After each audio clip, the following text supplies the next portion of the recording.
A good idea is a good idea, even if it comes for free. A bad idea is a bad idea, even if it costs millions of dollars to develop it. Sometimes, no matter how fantastic a concept appears to be at the design stage, it just doesn't work out as a success in the real world.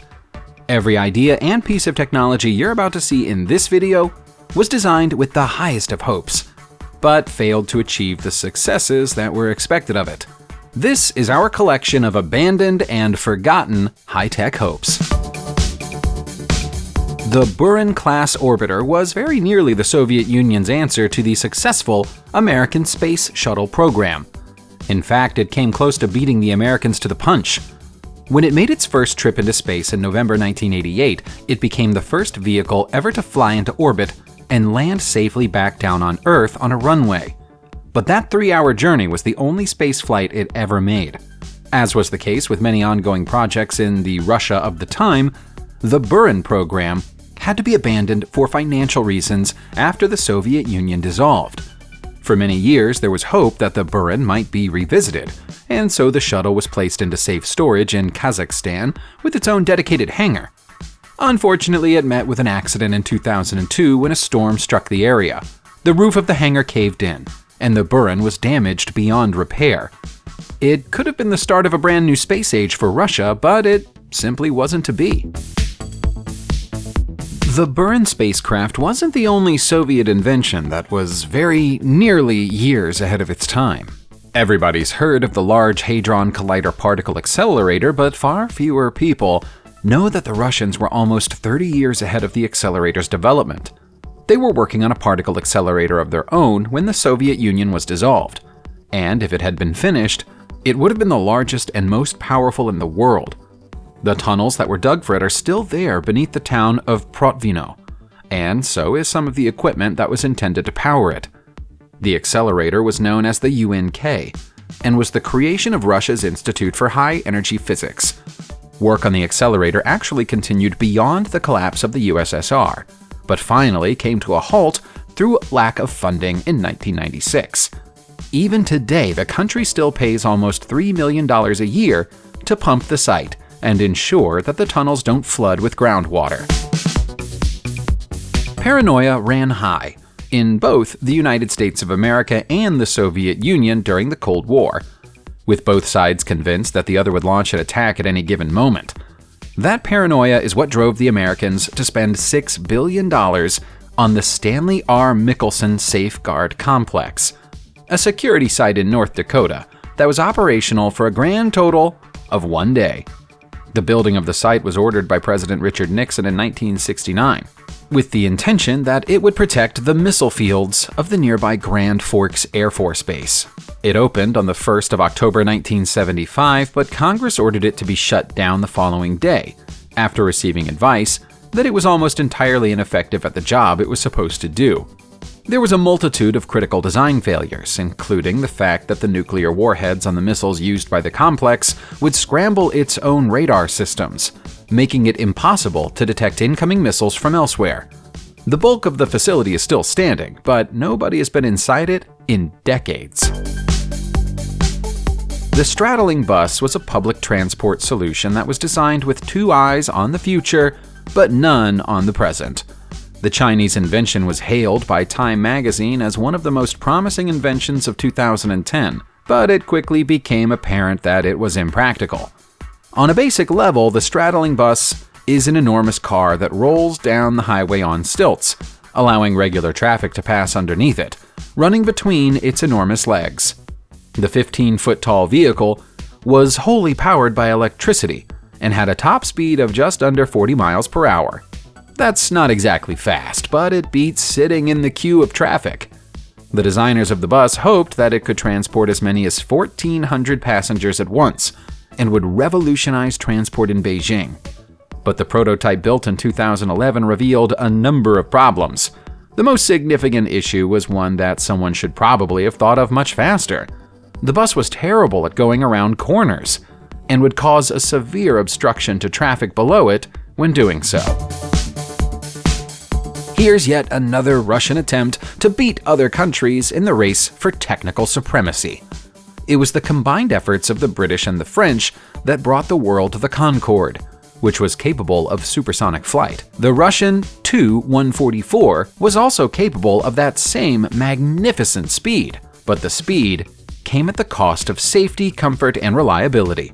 While Concorde managed to blend speed with a relaxed atmosphere within the aircraft, it was said that passengers inside the Tu-144 were subjected to such horrific levels of noise that it was impossible even to have a conversation with the person sitting next to you. It was also of poor build quality and error-prone, as was demonstrated by a tragic accident at an air show in Paris, which left several people dead. The large panels that were used to make the aircraft's body were prone to developing cracks, and when cracks did develop, they spread very quickly. Ultimately, the Russians decided that the risks outweighed the benefits and retired the plane from service. The Boeing YAW One weapons system sounds like something from Star Wars. It's a Boeing plane that was, to all intents and purposes, turned into an enormous flying laser gun. The tricked-out Boeing 747 plane contained a chemical oxygen iodine laser, or COIL for short. The idea behind it was that it could shoot enemy missiles out of the sky using laser technology, and it even worked. It just didn't work well enough for it to be considered a viable combat weapon. After $5 billion of spending and extensive testing, military chiefs concluded that they would need a laser gun up to 20 times more powerful in order for it to be effective. Not only was the laser too weak, but it also had insufficient range. It would have to be within enemy airspace to shoot down a missile fired from enemy airspace, which made it impractical. After initial tests in 2007, the YAW One had its funding cut in 2010. By 2011, it had been flown to Tucson, Arizona to be mothballed, and it was then finally scrapped during September 2014. It's amazing that we still don't have flying cars in this day and age, when we had people making personal flying platforms as long ago as 1955. The Hiller VZ-1 Pawnee was a rotor aircraft built with one very simple philosophy. All you had to do was step onto the platform and start it up, and it would take you wherever you wanted to go. Functionally, it was like a miniature personalized helicopter. Even the steering of the vehicle was simple. All the pilot had to do was lean in the direction they wanted to travel in, and the Pawnee would do the rest. The team behind the Pawnee had high hopes that the US military would order hundreds of them, but the order never came. After testing, it was determined that the units moved too slowly to have any potential military advantage and would leave soldiers using them hovering in the air, mostly unarmed and defenseless. Without military support, the idea was scrapped, but 2 prototype Pawnees still exist today as museum pieces. If you pay attention to the news, you might have seen that US President Donald Trump was recently ridiculed for the suggestion that it could be possible to destroy hurricanes and tornadoes by launching nuclear weapons at them. That idea wasn't necessarily as crazy as it sounded. In fact, the Americans have tried something similar once before. Between 1962 and 1983, American scientists worked together with the military on Project Stormfury, an aviation experiment based on the idea that a tornado could be destroyed by flying a plane into the center of them and seeding the air with silver iodide. The theory was that the iodide would freeze the supercooled water inside the tornado, structurally damaging the storm and causing it to disperse. Results appeared to be mixed, and it was eventually determined that the hypothesis was false. Most storms don't contain enough supercooled water for the iodide to have any effect whatsoever. We may one day be able to control the weather, but Project Stormfury would probably best be classified as an expensive mistake that was made with the best of intentions.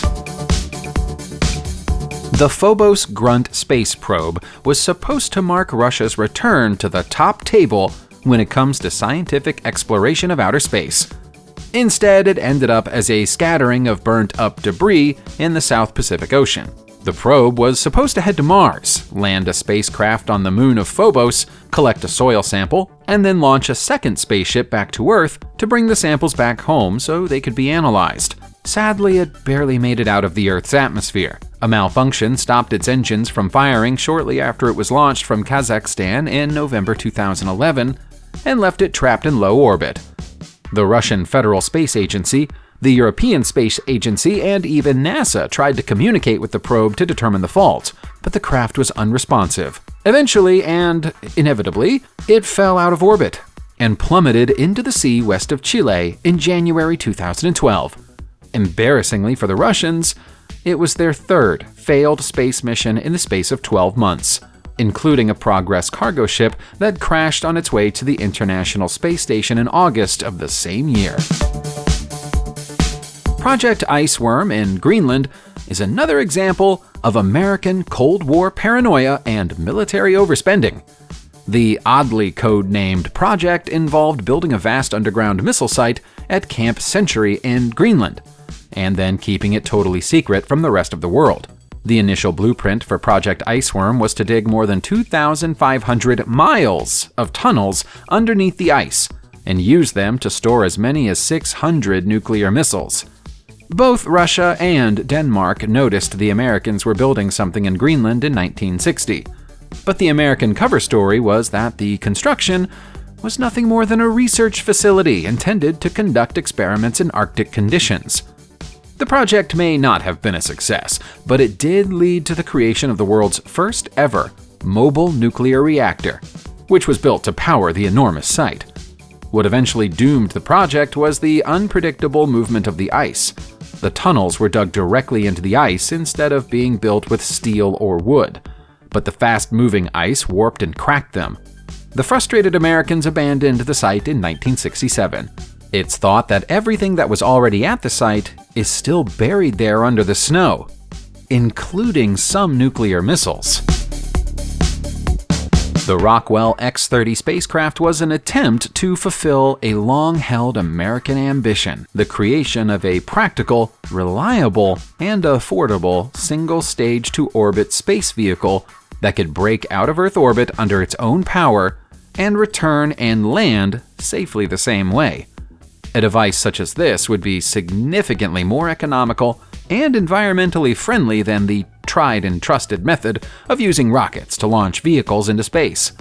More than $5 billion was spent on the idea between 1986 and 1995, and at the time of the project's cancellation, it was at the stage where a two-seater prototype was ready to be built. By the mid-1990s, though, the Soviet Union had dissolved, and so the space race was over. The United States had nobody to compete against, and so many space programs were defunded, with the Rockwell X30 being an unfortunate victim of those cuts. Had it been successful, it might have made it possible to travel between New York and Tokyo within 2 hours by flying into orbit and then coming back down again. The potential for that idea is obvious if anyone ever wants to revisit it. Not all of NASA's ideas are connected to space travel.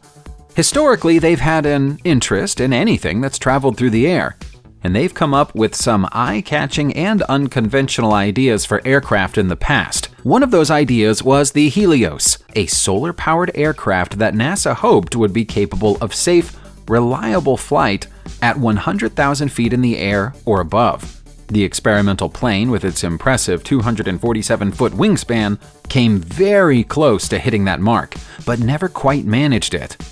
The first test flight took place in 1999, but it achieved its biggest success in 2001, when it reached an altitude of 96,863 feet. NASA was hoping to beat that record in 2003, but the plane suffered a sudden structural failure for unknown reasons and came crashing down in the Pacific Ocean. When it did, it took its one-of-a-kind experimental fuel cell system with it. Although they've talked about it, NASA has never built another Helios model or tried again, which seems odd given how close they were to success last time. Subscribe to the channel, turn on the notification bell, and enjoy watching new videos on my channel. Thanks for watching, and see you soon!